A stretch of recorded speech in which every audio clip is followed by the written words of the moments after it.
1893 ഏപ്രിലിൽ യാത്ര ആരംഭിച്ച ഗാന്ധി 13ാമത്തെ ദിവസമാണ് നേറ്റാലിന്റെ തുറമുഖമായ ദർബാനിൽ എത്തിച്ചേരുന്നത്. കമ്പനിയുടെ മേധാവിയായിരുന്ന അബ്ദുള്ള സേഠിനെ ഗാന്ധിജി നേരിട്ടെത്തി സ്വീകരിക്കുന്നുണ്ട്.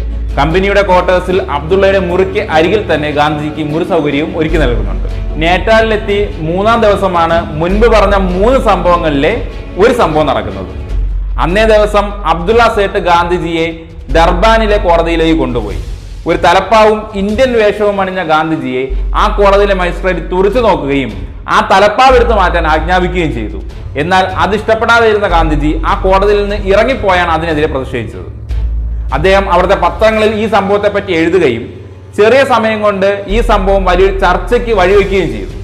അങ്ങനെ മോഹൻദാസ് കരംചന്ദ് ഗാന്ധിയെ അവിടെയുള്ളവർ അസ്വീകാരനായ അതിഥി എന്ന് വിളിക്കാൻ തുടങ്ങി.